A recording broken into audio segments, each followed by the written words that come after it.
പ്രമുഖ സംവിധായകൻ ജോഷി ജോസഫ് ചേരുകയാണ്. ജോഷി ജോസഫ് ദേശീയ ചലച്ചിത്ര പുരസ്കാരം അടക്കമുള്ളവ നേടിയിട്ടുള്ള സംവിധായകനാണ്. എന്ന് മാത്രമല്ല KR നാരായണൻ ഫിലിം ഇൻസ്റ്റിറ്റ്യൂട്ടിൽ പല ഘട്ടങ്ങളിലായിട്ട് ക്ലാസുകൾ കൈകാര്യം ചെയ്തിട്ടുള്ള ഒരു വ്യക്തി കൂടിയാണ് ജോഷി ജോസഫ്. ജോഷി ജോസഫ് അടൂർ ഗോപാലകൃഷ്ണൻ തിരുവനന്തപുരത്ത് നടന്നുകൊണ്ടിരിക്കുന്ന ചലച്ചിത്ര കോൺക്ലേവിൽ വിവാദ പരാമർശം നടത്തി എന്നുള്ള നിലയ്ക്കാണ് ഒരു വാർത്ത. അത് വിവാദ പരാമർശം എന്ന് കേരള വിഷൻ ന്യൂസ് നൽകുന്നു. മറ്റുള്ളവർ ചിലർ അധിക്ഷേപ പരാമർശം എന്ന് നൽകുന്നുണ്ട്.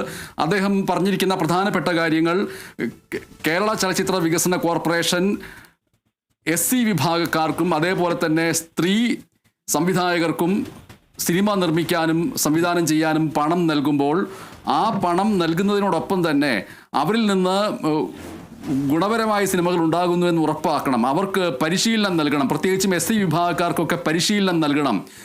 അനാവശ്യമായിട്ട് തുക ചെലവാക്കരുത് എന്ന് സൂചിപ്പിക്കുകയുണ്ടായി. അധിക്ഷേപ പരാമർശമാണ് അത് എന്നുള്ള നിലയ്ക്ക് ഇപ്പോൾ വലിയ രീതിയിലുള്ള വിമർശനങ്ങൾ വരുന്നു. ഈ പരാമർശം നടന്ന വേളയിൽ തന്നെ അവിടെ സദസ്സിലുണ്ടായിരുന്ന ഡോക്ടർ S ബിജുവിനെ ഉയർത്തിക്കാണിച്ചുകൊണ്ട് അങ്ങനെയാണെങ്കിൽ ഇദ്ദേഹത്തെ പോലെ ഉള്ളവർ എങ്ങനെ ഉണ്ടാവും എന്നുള്ള ചോദ്യം ഉയർത്തുകയുണ്ടായി. സണ്ണി എബം കബിക്കാടിനെ പോലെയുള്ളവർ പ്രതികരിച്ചിരിക്കുന്നത് അടൂരിൻ്റെ ജാതി അധിക്ഷേപ പരാമർശമാണ്, ജാതി ധാർഷ്ട്യമാണ് എന്നുള്ള നിലയ്ക്ക് വരികയും ചെയ്തിരിക്കുന്നു. ഇപ്പോൾ ഉരുത്തിരിഞ്ഞു വന്നിരിക്കുന്ന ഈ വാർത്തയെ എങ്ങനെ കാണുന്നു താങ്കൾ? ഇത് വളരെ ഷോക്കിംഗ് ആണ്. കാരണം ഓൾറെഡി നമ്മൾ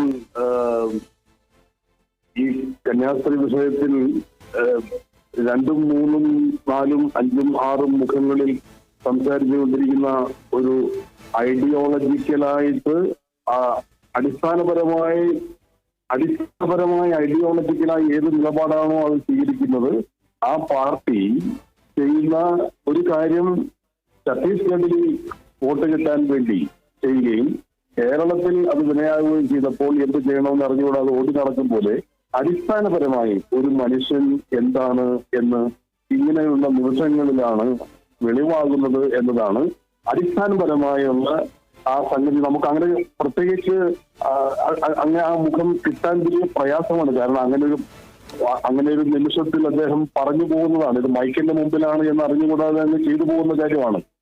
ഇങ്ങനെയുള്ള നിമിഷങ്ങളിലാണ് ഒരു മനുഷ്യന്റെ തനി നിറം വെളിവാകുന്നത്. അത് ഇതിനു മുമ്പും ഇദ്ദേഹം ചെയ്തിട്ടുണ്ട്. ഇംഗ്ലീഷ് സബ്ടൈറ്റിൽ ആണ് വിദേശ ചലച്ചിത്ര മേളകളിൽ പങ്കെടുക്കാൻ വരുന്ന ഡെലിഗേറ്റുകൾക്ക് ഇംഗ്ലീഷ് വായിക്കാൻ അറിഞ്ഞുകൂടാത്തവർക്ക് ഡെലിഗേറ്റ് പാസ് കൊടുക്കരുത് എന്ന് ഇദ്ദേഹം കുറച്ചു കൊല്ലങ്ങൾ മുമ്പ് പറഞ്ഞിട്ടുണ്ട്. ഇംഗ്ലീഷിലാണ് സബ്ടൈറ്റിൽ ഉള്ളത്, അതുകൊണ്ട് ഇംഗ്ലീഷ് വായിക്കാൻ അറിയാത്തവർക്ക് കൊടുക്കരുത് എന്ന്. അപ്പൊ അന്ന് തിരിച്ചു ചോദിച്ചത്, ഫ്രഞ്ച് കാൻ ഫിലിം ഫെസ്റ്റിവലിൽ കാണിക്കുന്ന എല്ലാ പടങ്ങളും ഫ്രഞ്ച് സബ്ടൈറ്റിൽ ആണ് കാണിക്കുന്നത്. അപ്പോൾ ഫ്രഞ്ച് അറിഞ്ഞുകൂടാതെ അടൂർ ഗോപാലകൃഷ്ണൻ എങ്ങനെയാണ് കാൻ ഫിലിം ഫെസ്റ്റിവലിൽ പോകുന്നത് എന്ന വൈരുദ്ധ്യം നിലനിൽക്കും പോലെ തന്നെയാണ് നമ്മൾ എന്തുകൊണ്ട് ഇപ്പോൾ ദളിതർക്കും സ്ത്രീകൾക്കും വേണ്ടി KSFDC ചെയ്യുന്ന ഈ പ്രത്യേക പാക്കേജിൽ ഉണ്ടായ ഒരു വളരെ ഗംഭീരമായ സിനിമ ഞാൻ കണ്ടിട്ടുണ്ട്. അപ്പോൾ അത് ഞങ്ങൾ കടമക്കുടി ഇന്റർനാഷണൽ ഫിലിം ഫെസ്റ്റിവലിൽ കാണിക്കുകയും ചെയ്തു. ഒരു സ്ത്രീ സംവിധായകന്റെ ആ പടം അതെങ്ങനെ ഉണ്ടാകുമായിരുന്നു?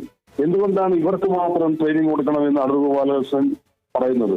ഇത് അദ്ദേഹത്തിന്റെ ഉള്ളിൽ അടങ്ങിയിരിക്കുന്ന ആ ജാതിബോധത്തെ തന്നെ, പക്ഷെ സംസാരിക്കുന്നത് മൈക്കിന്റെ മുമ്പിലാണ് എന്ന് ചിലപ്പോൾ പ്രായം കൊണ്ട് കിളി പോയത് കൊണ്ടാകണം ഇങ്ങനെയൊക്കെ സംസാരിക്കുന്നത്. ഇതെല്ലാം കേൾക്കുമ്പോൾ സ്വാഭാവികമായും അദ്ദേഹത്തോടൊരു സഹതാപം തുടങ്ങുന്നത്. പോകാൻ നേരത്ത് പ്രായമായല്ലോ, പോകാൻ നേരത്ത് മനുഷ്യർ നല്ല രീതിയിൽ ഓർക്കാൻ പാകത്തിന് ചില സിനിമകളും എല്ലാം അദ്ദേഹം ചെയ്തിട്ടുള്ള കാര്യങ്ങളെല്ലാം നിലനിൽക്കണമെങ്കിൽ ഈ പോകാൻ നേരത്ത് ഇങ്ങനെയുള്ള ഈ വർത്തമാനങ്ങളൊക്കെ പറഞ്ഞ് പോകാൻ എന്ന് വെച്ചാൽ അദ്ദേഹം കൂടുതൽ നാൾ ജീവിച്ചിരിക്കട്ടെ എന്ന് ഞാൻ ആഗ്രഹിക്കുന്നു. പക്ഷെ ഒരു പ്രായം ആയി കഴിഞ്ഞു കഴിഞ്ഞാൽ മനുഷ്യൻ പറയുന്നത് അതുവരെ ചെയ്തുകൊണ്ടിരുന്ന അതുവരെ ചെയ്തു വെച്ചിട്ടുള്ള അവരുടെ എല്ലാ പ്രവർത്തികളെയും എല്ലാ സാംസ്കാരികമായിട്ടുള്ള സംഭാവനകളെയും റദ്ദാക്കുന്ന തരത്തിൽ ആയി പോകരുത് എന്ന് മാത്രമാണ് എന്റെ പഴയ ഗുരുവായിരുന്ന അടൂർ ഗോപാലകൃഷ്ണനോട് എനിക്ക് പറയാനുള്ളത്.